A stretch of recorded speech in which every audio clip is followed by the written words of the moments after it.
We love you. God bless you too, cuz. I see you trying to come on. We love all of y'all indeed.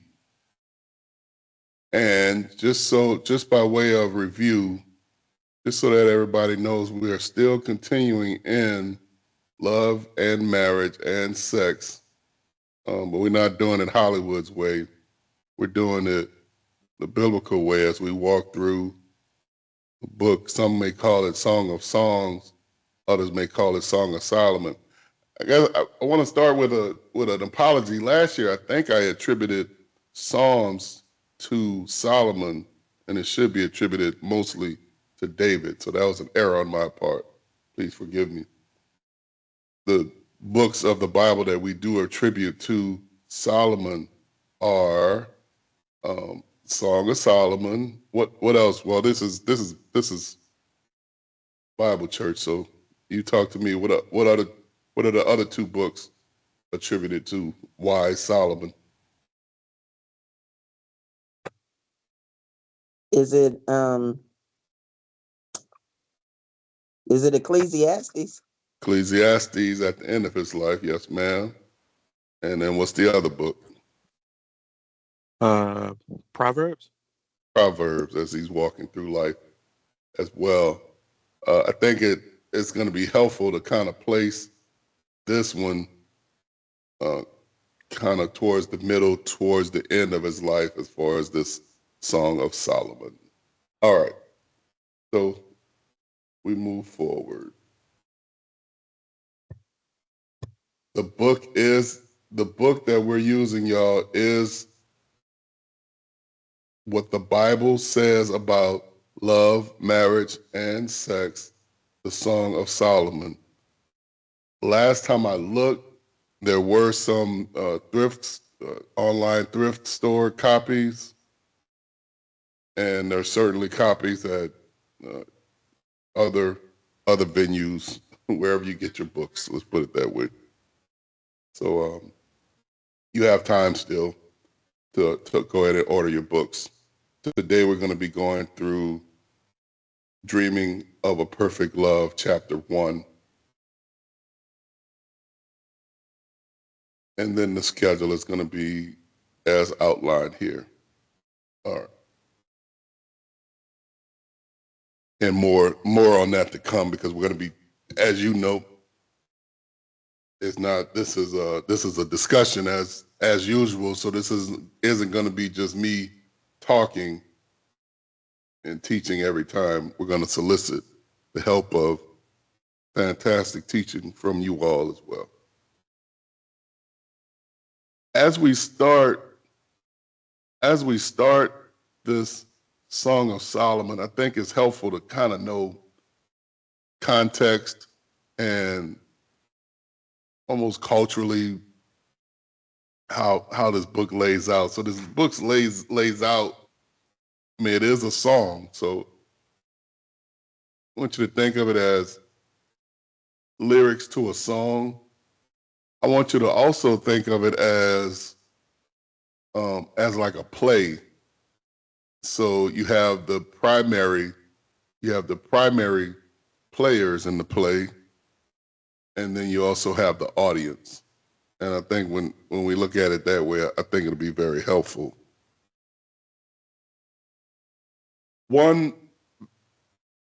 Another way that it may be helpful to take a look at it is, does everybody remember the movie The Best Man, yes? Yes. Oh man, wasn't that a wonderful movie? This movie, if you recall the movie The Best Man, you had Morris Chestnut as Lance Sullivan, and then you had Monica Calhoun as Mia. Started off as Mia Morgan, but then she ends up marrying Morris Chestnut, so ends up being Mia Sullivan.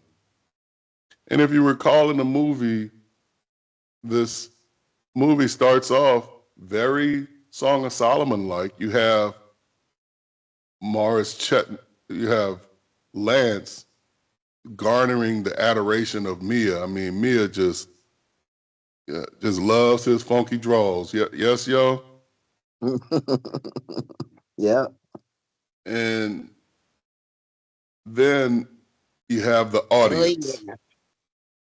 Yeah. Then you got the audience of, you got the friends, right? You have the friends that they've picked up along the way and friends from college, like Harper Stewart, and he's writing this book.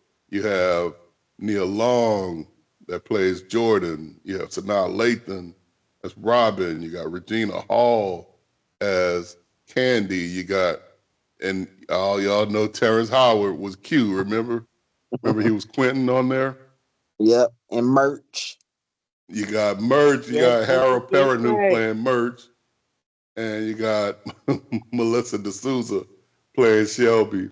So you have all these other characters that let's call them the audience, and sometimes biblically in the Song of Solomon they're called the daughters of Jerusalem. So these are the onlookers. So sometimes as we're reading, it'll be first person. It'll be as if Mia's talking.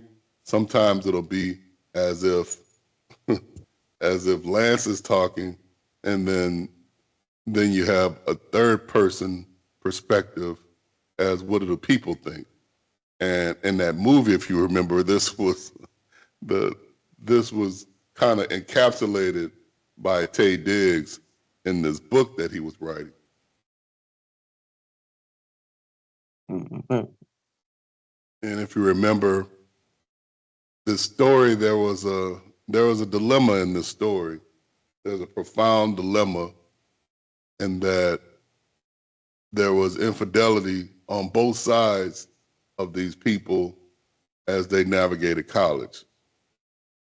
And we're gonna walk through, we're gonna walk through the good, bad, and the ugly together, y'all. So Solomon, Solomon didn't have no halo over his head when it came to that. We're gonna be discussing that too. I think though, in the end, where we're gonna land is that just like in the movie, even though folks had a sordid past, they landed on the bedrock of love that they had for one another. Lance and Mia landed on the bedrock of the love that they had for one another, just as we will find as we walk through these books, these chapters, these verses of Song of Solomon, that the bedrock is love. No matter how dark, you'll see that Shulamite, I'm saying in parentheses, refers to herself.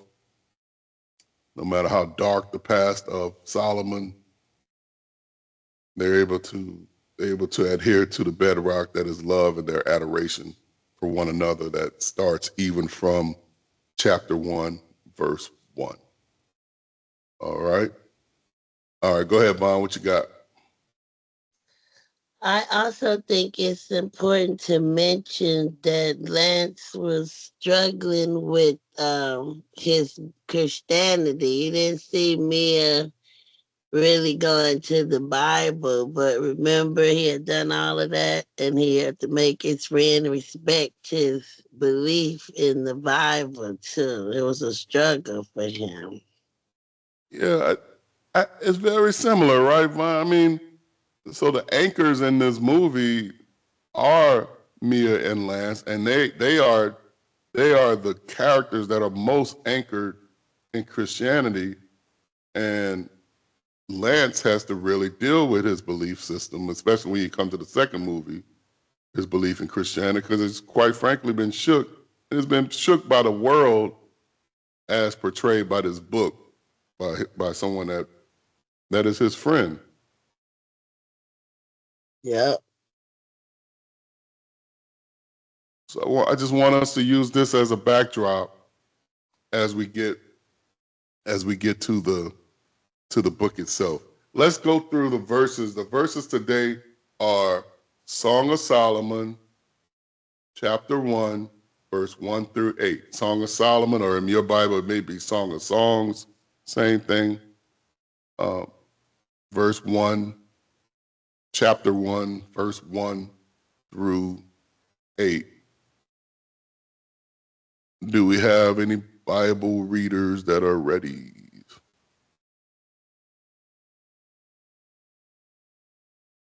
I'll read, All right, go ahead, beloved. starting at chapter 1, verse 1.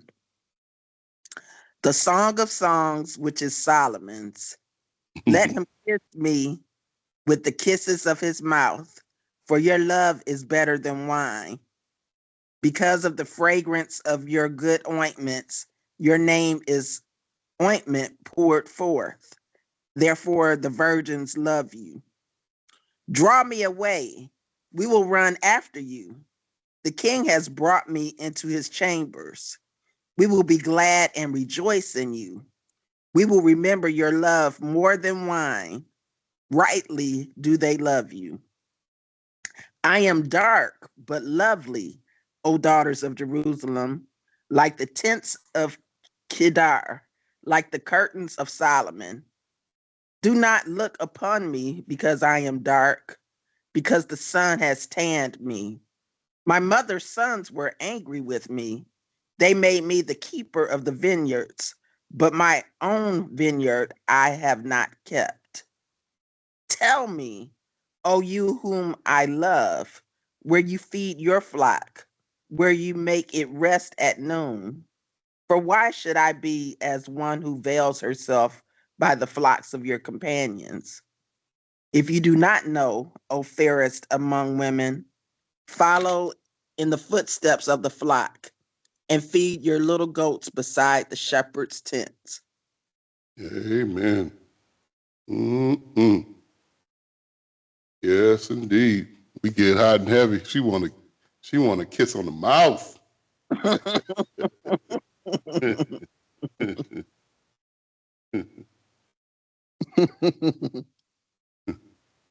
All right, so we're gonna walk through it. The book does a good job of it, so let's kind of walk through the book. We're on page 17 in the book, and we're just gonna be right at the bottom. They were talking about, hey, Nick, they were talking about Gone with the Wind, but your cousin, you know how I am, Nick. We ain't talking about no Gone with the Wind, so that's why we talked about the best man. All right. Now we're at the bottom of the first chapter of the book, Dreaming of a Perfect Love. It says, first, of course, is Solomon the lover. He is second son of David and Bathsheba, the king of a nation at its historic peak of power. As a young man, he asked God for wisdom, and his wish was granted. This is the author saying, okay, let's talk about who the principals are. Who are these lovers that we're talking about? Well, first of all, we're talking about Solomon, son of David and Bathsheba. Interesting that this is, oh man, isn't this wonderful that it's just wonderful how God works. We know the story. We are Bible readers. This was a sort of forbidden love. You remember David? Y'all remember what happened, right? How did David end up getting with Bathsheba anyway? Y'all remember that story? Sent that girl's husband off to war. Is that right? Yep, on the front line. I mean, Put his butt on the front line and took his wife. I mean, so he could take a dart, put him right in the heat of it, right, Vaughn? yeah. Mm-mm-mm.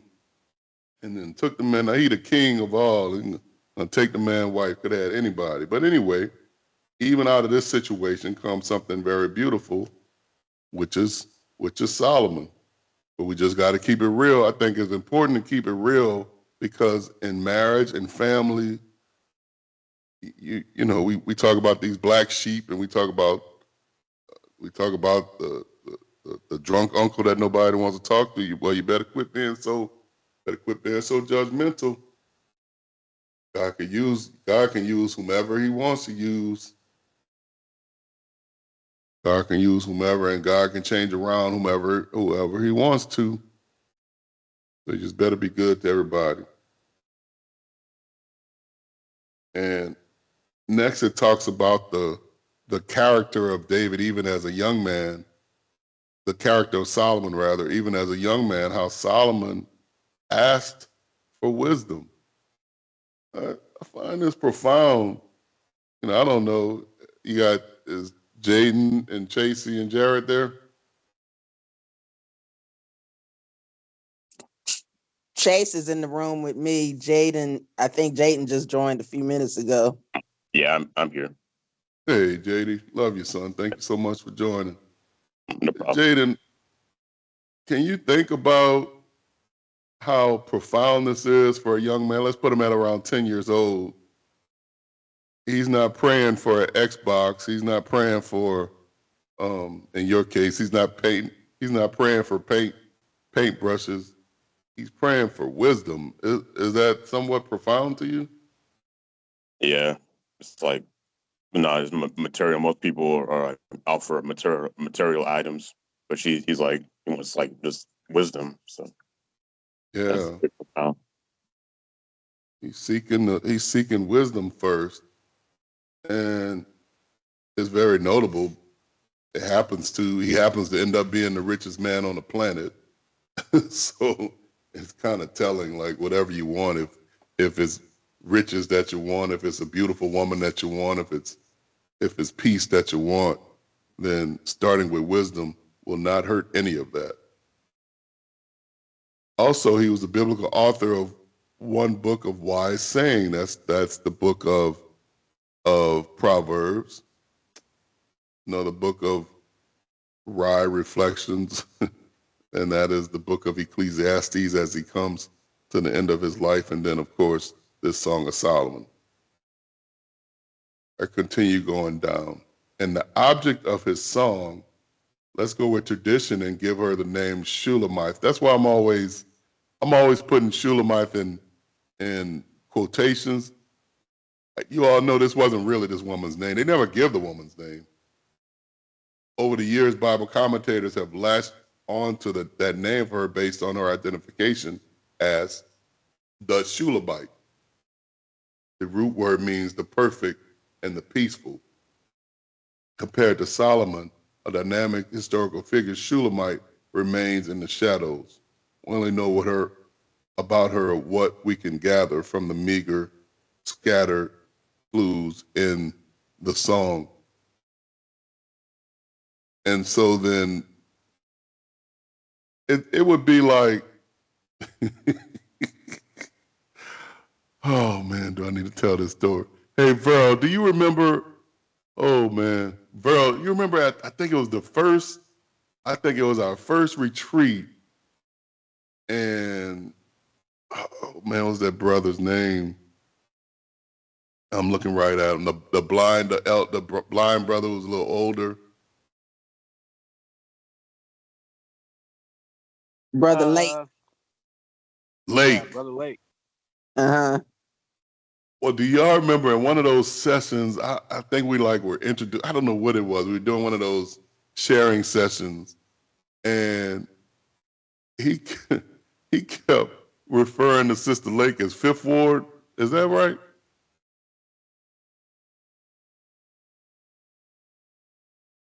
I wouldn't be surprised.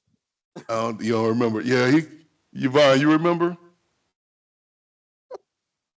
I don't remember Fifth Ward. Oh, I'm the only one that remembers. Oh, goodness. Sister Brown, were you there? Brother Brown, y'all remember? I don't want to be the only one remembering. I don't want to get it wrong. Yeah, I don't think we went to the first retreat. But I remember. Huh?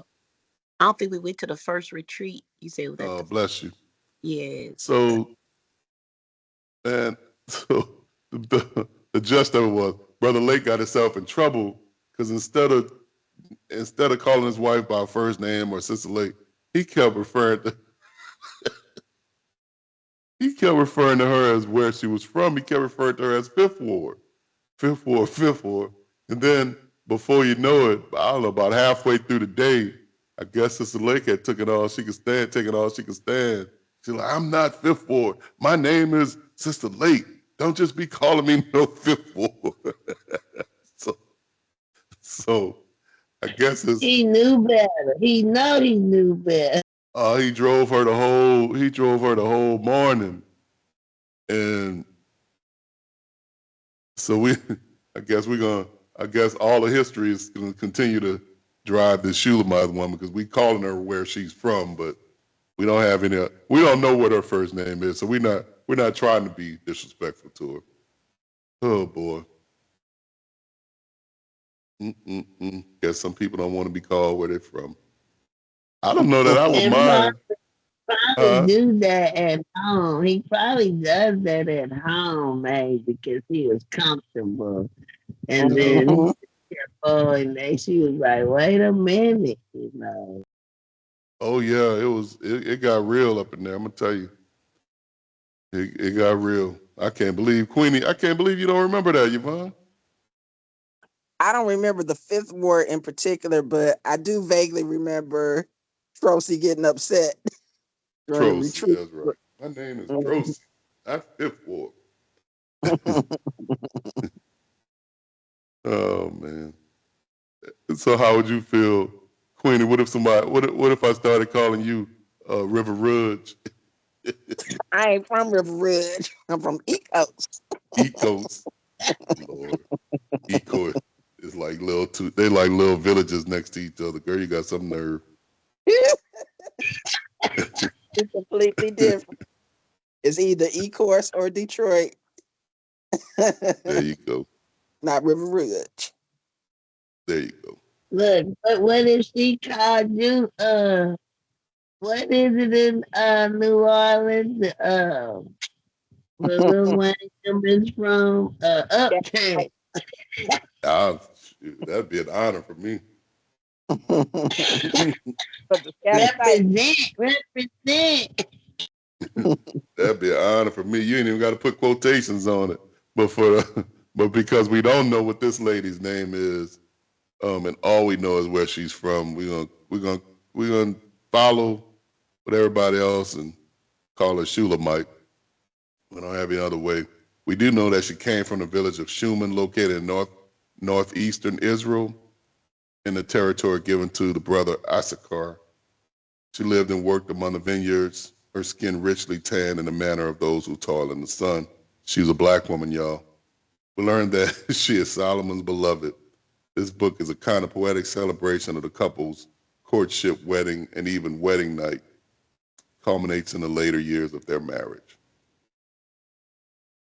So you know if this book was written and it culminates in the later years of marriage, then you're gonna have, I want you to think of it like flashbacks, right? So you have the beginning, you got the middle, the ending, and then you got flashbacks, right? I mean that's because that's how our memories work. Mm-hmm.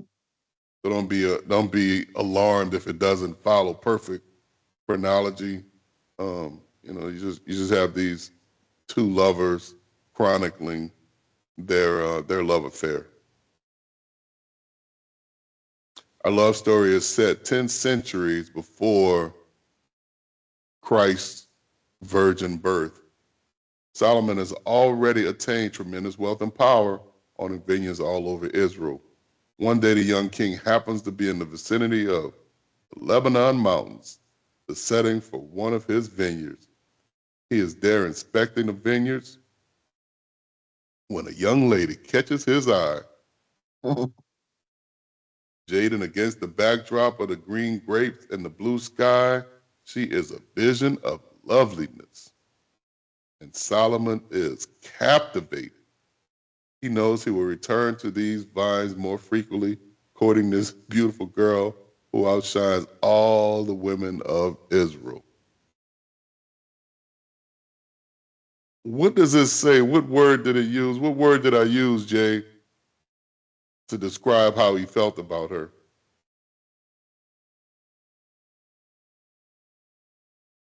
I missed it. Yeah, he was captivated. He was captivated by this young lady. I want us to hold that thought He looks upon her and he is captivated. Now, look at verse 6, because this happens a lot in relationships. Look at verse 6. Reread verse 6, Queenie. Verse 6. Do not look upon me because I am dark, because the sun has tanned me. My mother's sons were angry with me. They made me the keeper of the vineyards, but my own vineyard I have not kept. What is she talking about here?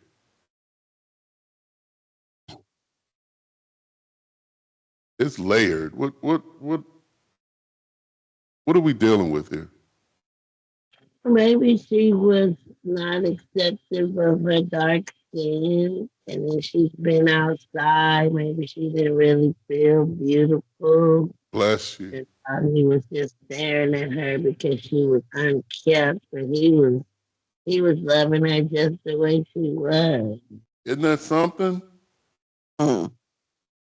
Oh, that my sons would, and that your sons would look upon a woman that even when she doesn't have on her makeup, she doesn't have on her best dress, that they are captivated by this woman's beauty.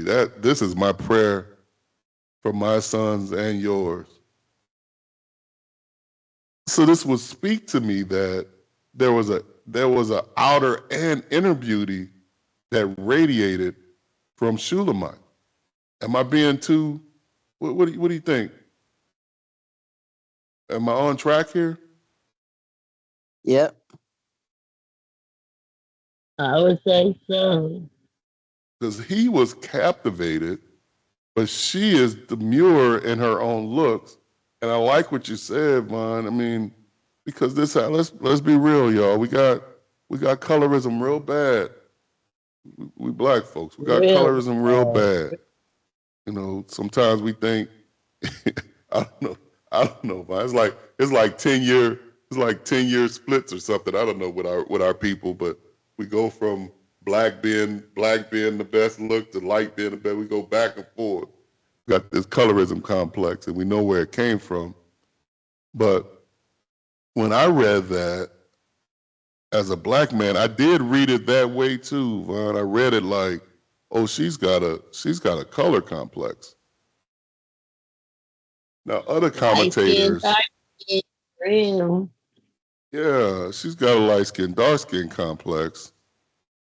And other commentators, just so you know, man, that's why we gotta study to show ourselves approved. We're not here. This is not a statement of hate. We say this every time. This is not a statement of hate for non-black people. This is a statement of love for black people. We see things differently.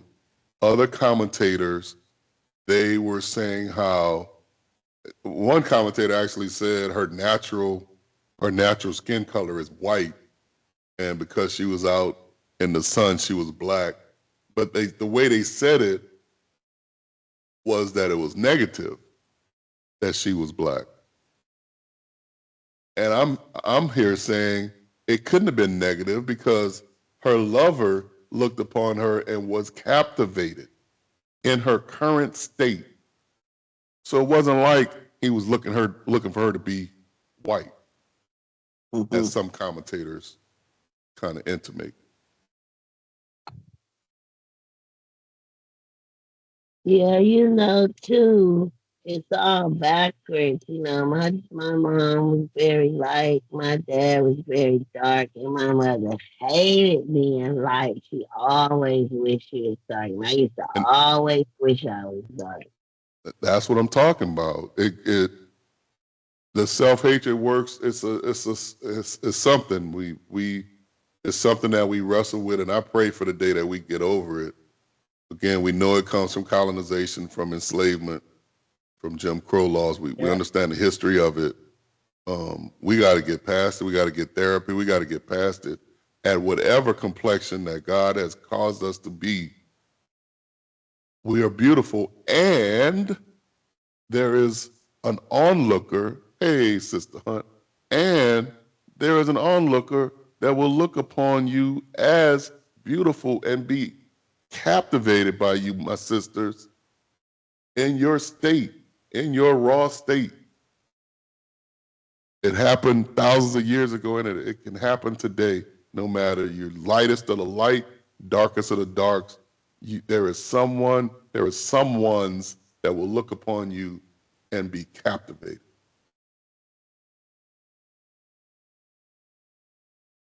Now, we move on and we get to, I'm on the bottom of page 18. Sister Hunt, God bless you, sister.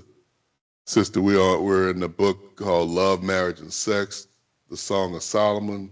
David Jeremiah is the author. We're on page 18 at the bottom. Inevitably, the marriage proposal is made. Go ahead, Solomon. Considering this is the son of David offering his love, few women would hesitate a fraction of a second before accepting.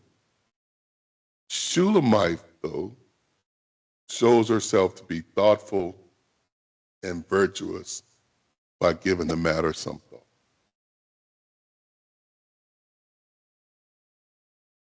I think we've come to a very precarious time where I don't know if y'all watch these I don't know if y'all watch these Queenie, what are those things where they be popping a balloon? Yeah, the balloon pop dating game. No, that's what they call. I don't know Y'all know about the balloon pop? It's on YouTube or what? it's on. I just started watching that. I just started watching. Wait, what you say, Vera? Avery said it's pop the balloon or find love. Yep, that's it. Oh, okay. So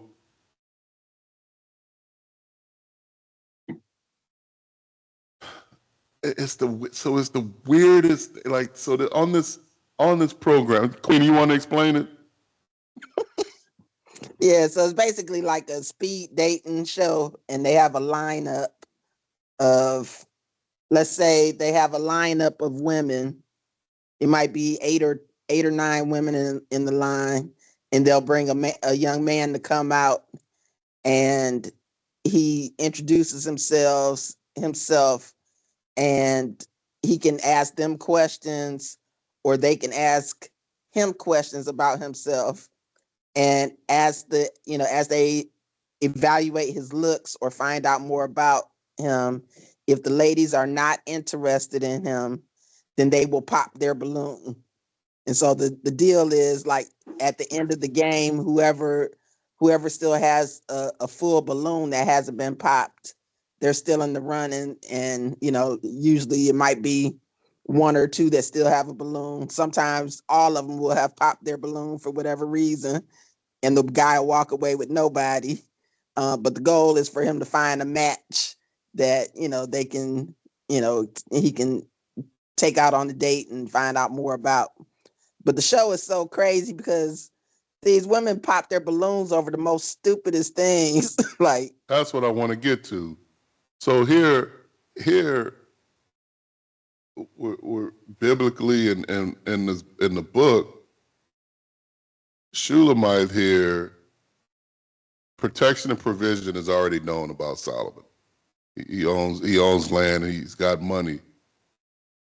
Here she stops and takes a moment to cultivate whether or not she really loves him. Can they be happy together? She being a country girl, he being a city guy. Will they be happy together? What does life with Solomon really look like? And does she really, really, in her heart of hearts, long to be with him? Mhm. These are much deeper emotions, deeper thoughts than what they deal with on this balloon popping, because they're dispatching men because of very silly reasons in a lot of cases. Talk about some of them, Queenie. They didn't like the shoes that he had on, or The pants. right pants. Like it don't, half the time it don't be nothing substantial. It's something very superficial, like something, um, or maybe he has a beard and they don't like a beard. He could cut the beard off, or you know, his hair is a little bit long, which he can also cut, or um, you know, he's got on a checkered shirt and they don't like checkered shirts. They like plain shirts, like stupid stuff. Right. And so my prayer, as I told you, my prayer for our sons. Now my prayer for our daughters is that in being chosen, that they look at the man's in totality and not just what he's wearing, but and not just protection and provision, although that's a part of it, but do you want to be around this man? When he's away, do you long to be with him? Can you see yourself being with him for a long time? Can you see yourself having this man's children? Can you see a legacy built on love with this man? It's something that's burning inside your belly, that there is no other, that this is the man that you want to be with. This is the longing that Shulamite had for Solomon, and this is the pause that she took, even though the richest man in the world at that time was asking for her hand in marriage. These balloon popping dudes, they're not the richest men in the world, and for you daughters, it may not be the richest man in the world that chooses you, but he could be the richest man in the world. And where's his setting with God? Where does he stand with Christ? Can he get a prayer through?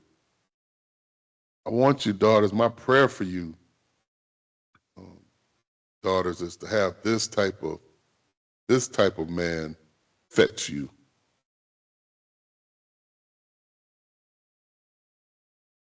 Yeah, I forgot the finance thing was a one that they often pop their balloon for too.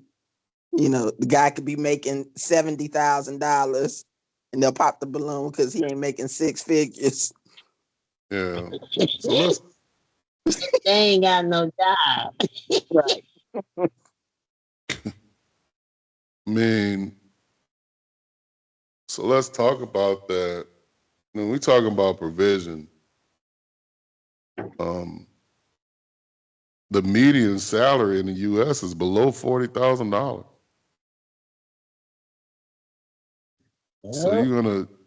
So you're gonna dispatch all of these men that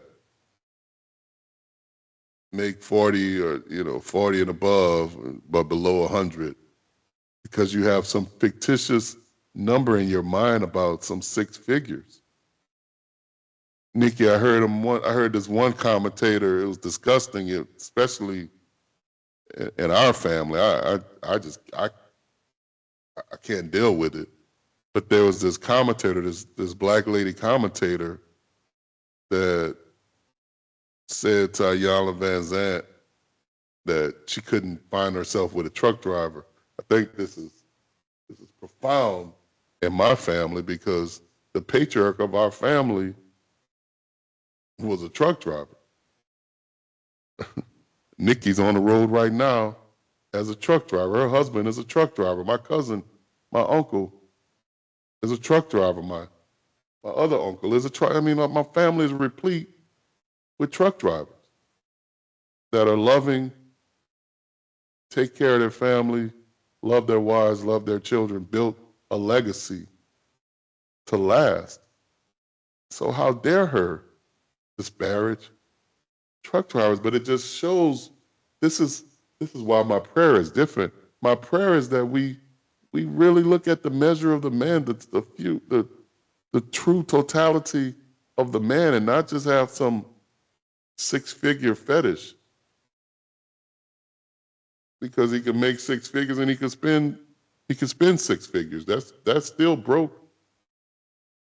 Or the man can make 60,000 but save 30,000 a year. That's wealth.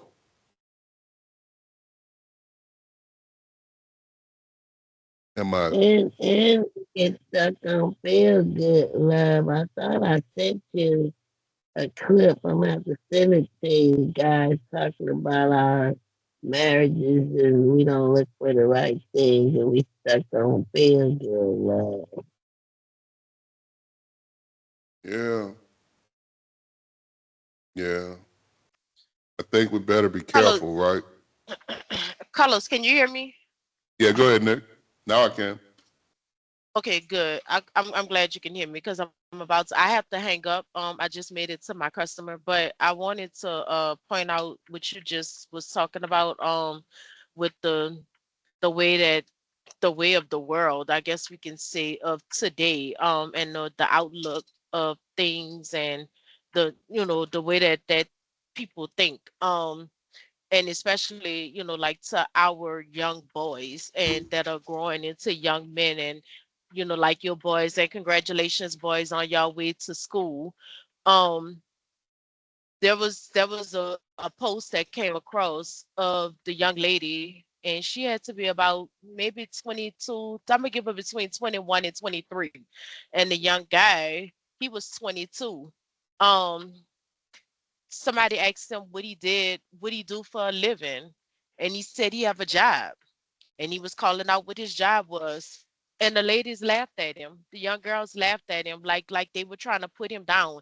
And I'm saying Mhm. all of that to say to you guys, please know that any woman that does not value you with having an honest job, whether if it's $15 an hour or $50 an hour, if she don't value you as having an honest job, that's not the one for you. Please, please, please take that to consideration. Now I have to go. I love you all. Thank you again, cousin, for everything, and I will talk to you all later. Love you too, cousin Nikki. Be safe out there, baby. Thank All right. Bye. That's my beloved Hey, cousin Nikki. Lois. Yeah, baby. Hey, and just to continue what she was saying, sometimes people. Well, not even sometimes. People don't know what circumstances you go through. You could be an individual that had a six-figure job, but you figured out that you know it's not all about the money. At a certain point, you realize how much money you need to live the type of lifestyle or make it, or whatever your value system is. I know people that drop down from these high figure jobs to go down to another job that doesn't pay as well. However, all the intangibles that they pick up, they might want to be able to spend time with their family. The other job didn't allow them to be home often, or whatever you want to put in that blank spot as the reason. But we have to get past that. And Nikki said it just right. If they can't value for who you are and what you're doing, then they're not the person for you. Yeah. Thank you. Thank This you. is Mr. Hunt. Good morning, Hey, all. sis. So I just wanted to add and say, Miss Nellie, my mom, I mean, she had all girls and she never talked to us about making sure he had six figures. She did say, try to make sure they can help take care, y'all can take care of each other. When she tried to explain to us about marriage, she definitely talked about things different. And she would say, let's see how he treats his mother. I would hear that when I was young. Yeah. How does he There you treat his go. mother? I would hear that. And, do you want, if you don't want children, do you want to be with somebody that has a hope, has children? You have to make those decisions because you got to make sacrifices. But she would definitely say those main things like, y'all work together as a team. That's what you try to do. Make decisions together, work together. She said, it's a sacrifice to get married. If you don't think you want to meet somebody in the middle, just stay single. It's going to be okay. But don't be looking for something, don't think you're going to change them or don't think you're going to date them and say, hey, I heard about this job, knowing they work at the post office making 15 at the time, but you heard about a job making 25. You can, don't present that stuff. Just let them be who they are. But she would always say something about the way they treat their mom and do they go to church. And I remember Yeah. those when I was younger. That was the main thing I would hear her say. And she would say things like, you know, he put his hands on you, it might be time to go. She has no problem Yeah. to say, she would say that. You try to get counseling, but you know, don't just give up. But they put their hand, you know, you tell them get help. If they can't, then you move on, because you know you're not going to be nobody's punching bag. She would say all kinds of stuff like that to us. So Beautiful. that's the kind of stuff I remember growing up. Amen. God bless you, Miss Nelly. Yeah, that's wisdom, you know, and I find that in the relationships now, I'm very concerned. There's just no wisdom. I don't find that these young people ask for wisdom, because what's coming out of their mouths is not wise at all. So it would be maybe it would behoove this next generation to pause a minute and pray for wisdom, because to to pop a balloon, in other words, to say that this guy is not compatible with me because he's wearing brown shoes. I mean, this is utterly ridiculous. To say that a young man is not compatible with me because he wears a plaid shirt is ridiculous. To say a young lady is not compatible because she's not skinny as a rail, you know, it's ridiculous. I think that, well, I know that this is going to be helpful for everyone as we walk through this love story of Solomon.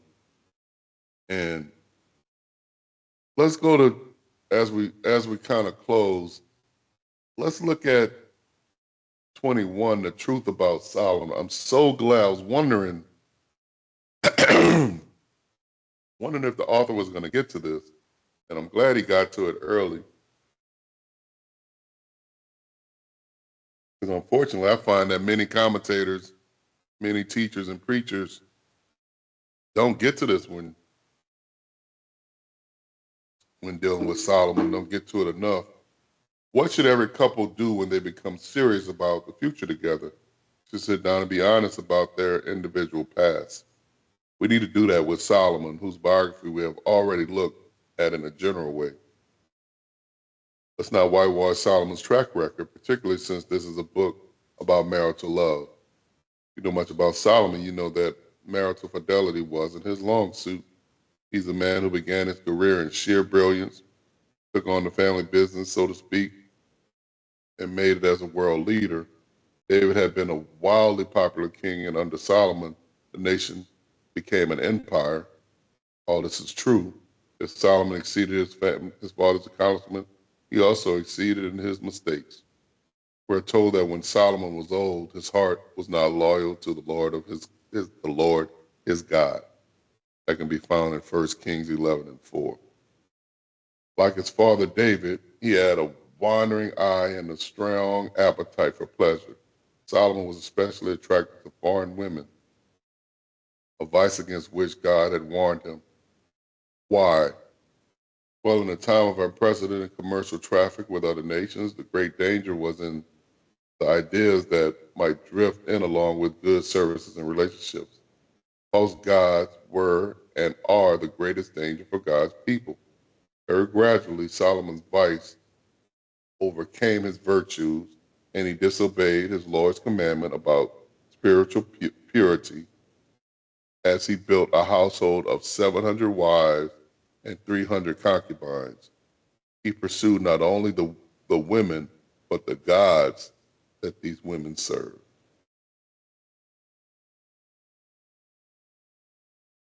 So our 700. 700 plus 300. That wasn't, That that was a wasn't, bad man. this ain't Solomon the wise here, right? That's Solomon the foolish. Knowing these things, it's reasonable to ask, what can Solomon then teach us about the sanctity of the marriage bond? about purity and fidelity? Hasn't he disqualified himself from that discussion? Already listened to lessons on monogamy from a man with 1,000 women? The author offers this, and I'm going to buy it. I'm going to choose to buy it. So I want you to think about this. See if you choose to buy it. Think about the Solomon we meet in Ecclesiastes, the older and sadder but wiser man who looks ruefully on the vanity of his mistakes. If we could interview him today, I believe he would come clean about his terrible disobedience, particularly in the way his nation suffered from it. He strayed from the path, but it remains true that he once walked that path with severe devotion. He walked it with a heart of genuine, selfless commitment. Then we go further down. Let's remember that David committed a tragic sin with Bathsheba, which doesn't blacken the faith and courage of his earlier confrontation with Goliath. And there's Moses, whose late act of spiritual arrogance was a disappointment to God, yet his body of work stands too. I could go on to add your name and mine. None of us are perfect. All of us capable of living as a model of obedience, if we only submit to the walk in the Spirit. In his grace, our Lord bears with our weaknesses. Let us learn from Solomon and his humanity, negative and positive alike.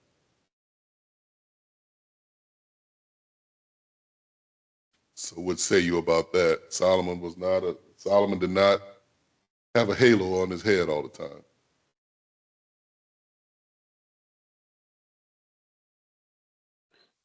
How many of us have a halo on our head all the time? Yes, indeed. So sometimes you got to go through some things in order to be knowledgeable about it. I always pray to God that I learn from what I've been through. So it's nowhere about being perfect. Yes. But it's about ascending. Mm-hmm. And growing. I think it's all a struggle, but we have to go through it to grow and know.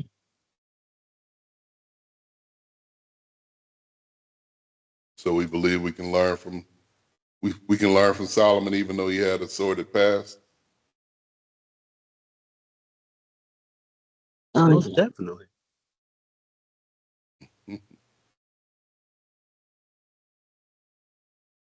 All right. So we go on this journey together then. I'm glad. All right, I'm on page 23 in the book. Look at the first words of Shulamite. Let him kiss me with the kisses of his mouth, for your love is better than wine. Oh, man. Curtain is barely open, and already the passion is pouring forth. Welcome to the Song of Solomon. The bride in waiting doesn't shyly request a polite peck on the cheek. She desires plural kisses right on the mouth. Have you ever thought about a kiss? It's that blending of two senses, taste and touch, stimulating stuff. For Shulamite, the thought of Solomon's kisses is more intoxicating than wine. Go ahead. Mm-mm.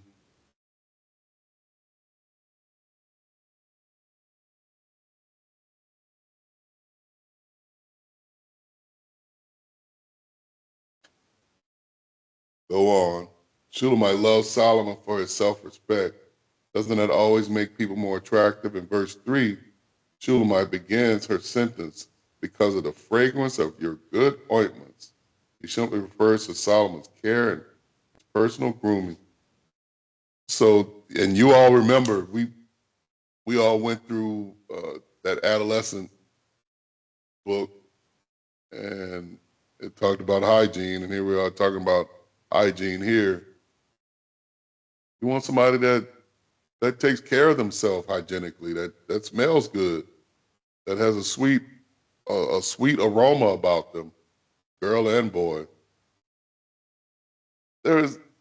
I believe that when she talks about his I believe that when she talks about his, the sweet aroma, if you will, I think she's talking on multiple levels. I think it's specific, like he literally smelled good, and I think it's metaphoric too, in that his countenance, the way he was, the way he went about life, people thought well of him. And that's something else that both ways, I pray for our sons and I pray for our daughters to hook up, to link up with someone that's that's well thought of. I mean, they're good people, and they're descendants of good people.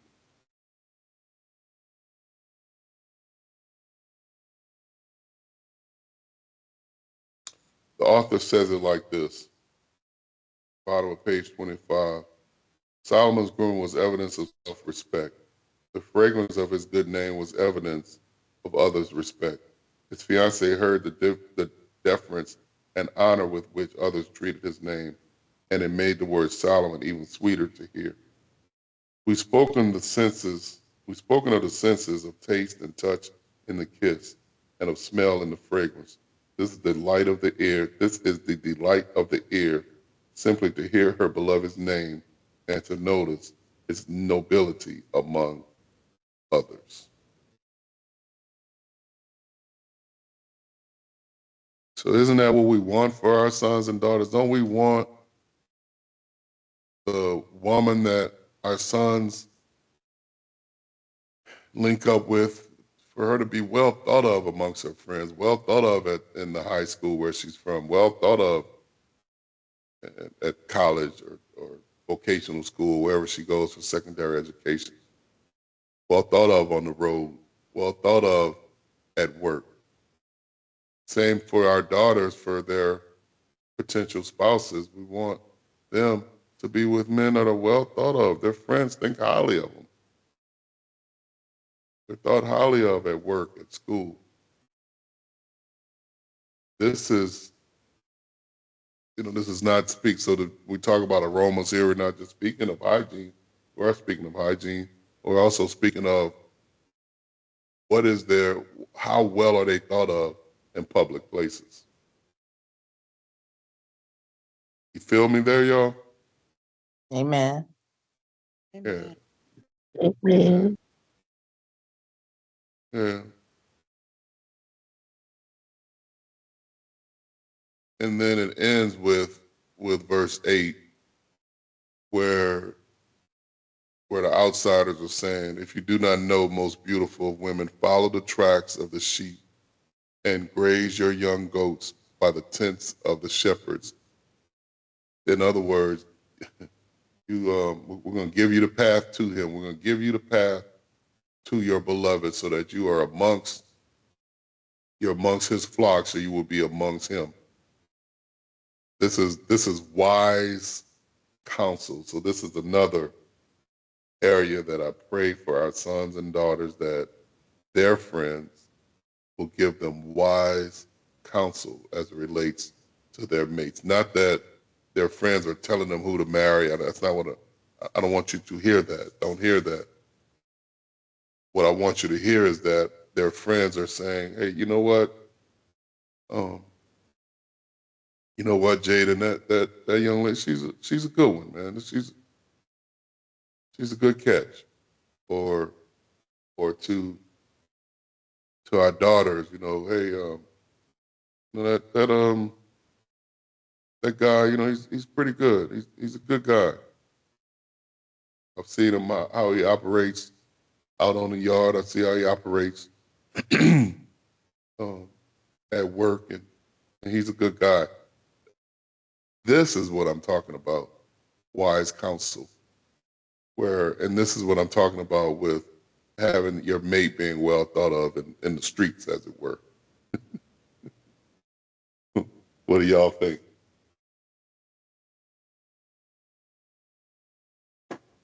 I think it's important. I think it's also important in the opposite respect, not just giving the potential suitor accolades, but if you see a warning sign, that you have wise counsel from friends that can give you a warning sign like, hey, she might not be the one for you because of this, and this reason. Sometimes when young folks fall in love, they get their blinders on and they don't see the warning signs. So it's important to have wise counsel from friends that can help to, open their eyes to some things they might be overlooking. Yes, indeed. And I was also going to say to make sure that we're receptive to that information, the wise counsel. And hopefully it's wise. Because sometimes my friends, I think sometimes we be in love with the fact of being in love. And then we kind of tend to overlook some key things. And then I've always had older friends because I figure my friends are the same age I am. They don't know no more than I do. So, we want some real wisdom. Right. Right. And I just want to add, in our marriages, I think it's important for us to, when we do have situations, sometimes we do, nothing's perfect. I'd rather seek counsel with married people that are married, that might be going through what we went through, or can give better counsel or advice than some of my single friends.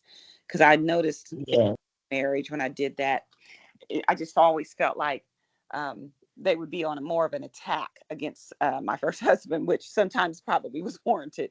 But I mean, I remember not being, when I look at it now and I look back, I just say, well, that probably wasn't the best person for me to ask about it. She wasn't, she's not married and hadn't been married. So she wouldn't understand what, sometimes what the married couples are going through. Yes, indeed. I agree with that too. The last talking point I want to throw out there, I'm on page 34 and 35 in the book. Looks shouldn't be ignored or obsessed over. Looks shouldn't be ignored or obsessed over. Yes, it's true that in great marriages we see each other through loving eyes and we're compassionate about the aging process that impacts us both. But when we make little or no effort to keep up appearances, what message is being sent to the mate? I don't care how I look for you. By extension, I don't care very deeply for you. I don't particularly enjoy the extra effort of rising early in the morning to go to the gym, but I also don't enjoy the thought of my wife being married to an unattractive old man.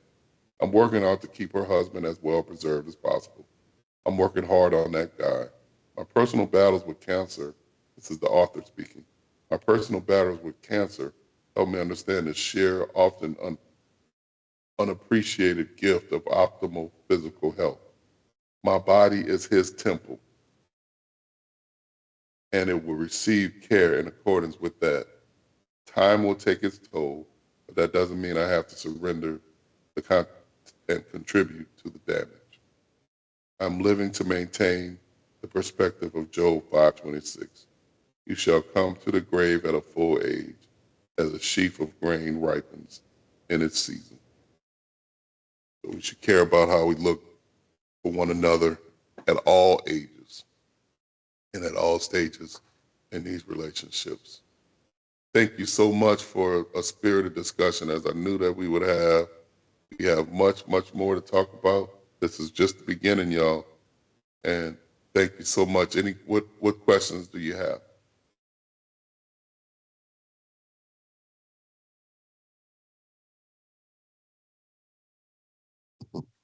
I wanted to go back and say I appreciated what your cousin Nikki was saying about honest living and being good, and also what Sister Hunt was saying, that our parents spoke of taking care of us, but not 5, 6 figures, and mostly working together towards the goal. Amen.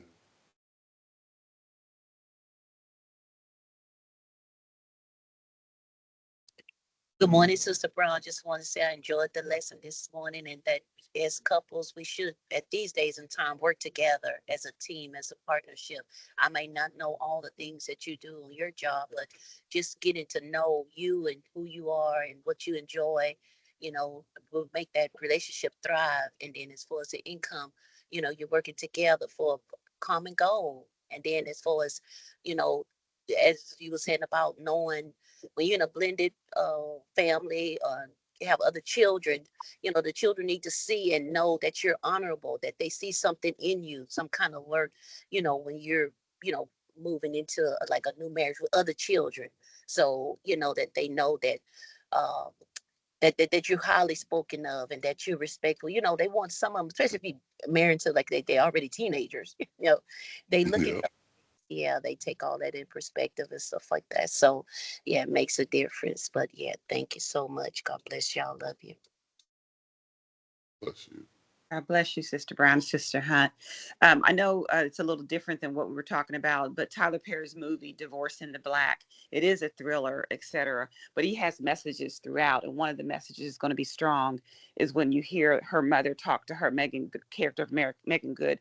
The mother talks to her about, we didn't raise you that way to let this man put his hands on you and be disrespected, not let him open it.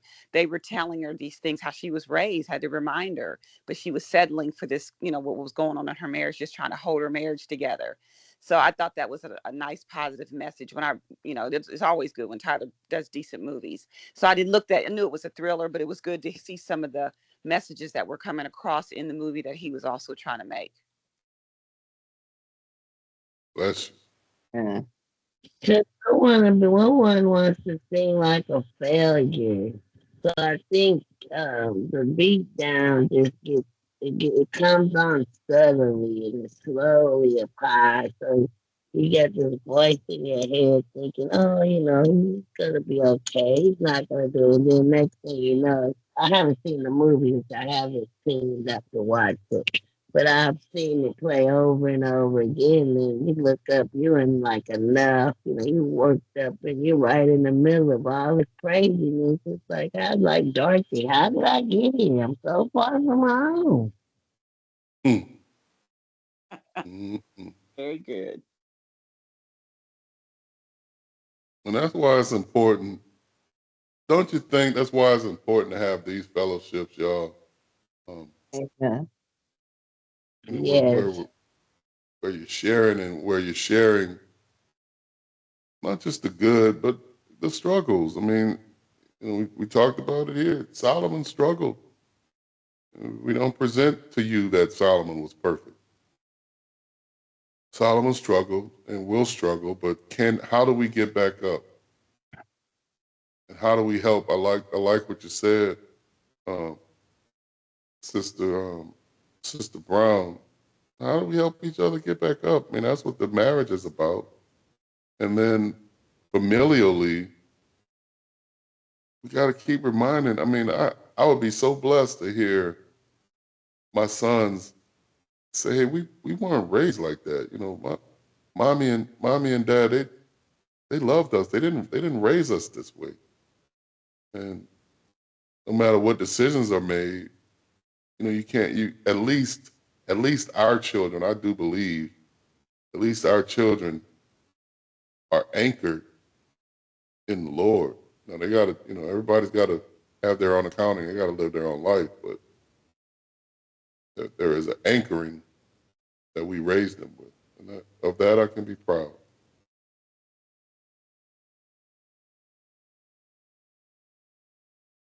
Amen. What's before you Amen. today is I saw you asked for this, Sister Hunt. So this is the book, Love, Yep, what the I'm on Bible Amazon says. right now. Yep, I got it. Thank you so much. Yes, ma'am, absolutely. What the Bible says about love, marriage, and sex, the Song of Solomon, and the author is David Jeremiah. And it's wherever books are sold. And there are some books that even if you go to the online, you go on Google thrift books or used books or something like that. There are some available in the online thrift I think bookstore. I bought them all at thrift bookstore. I bought all of them. Y'all waited too late. I'll be out there trolling. Um, Yeah, and then, of course, you can buy from Christian Books and other all the booksellers that you know and love. Mm.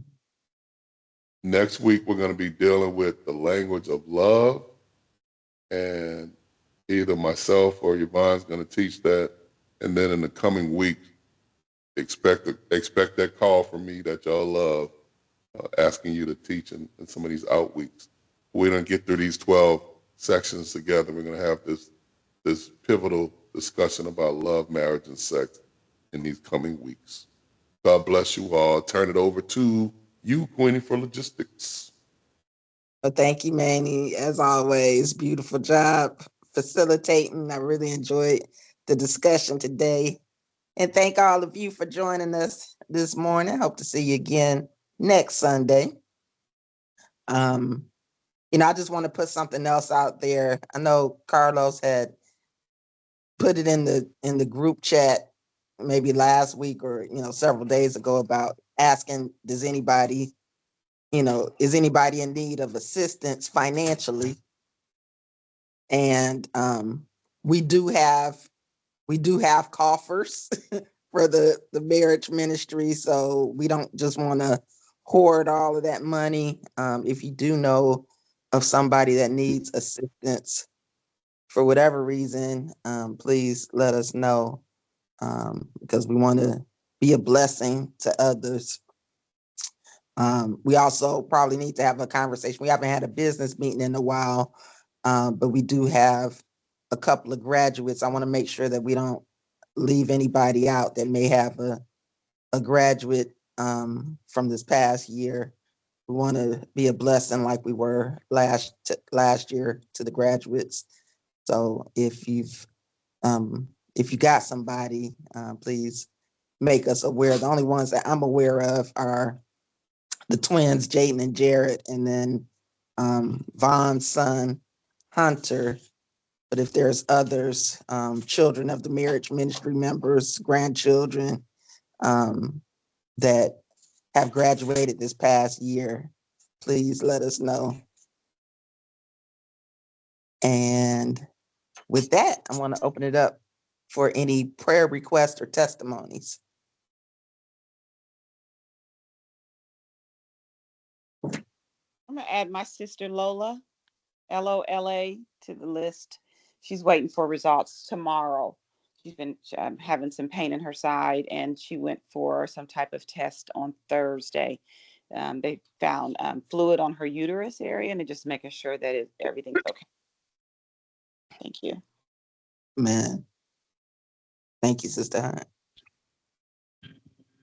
you can always add me to the list. At this time, it's myself. I got my blood pressure down.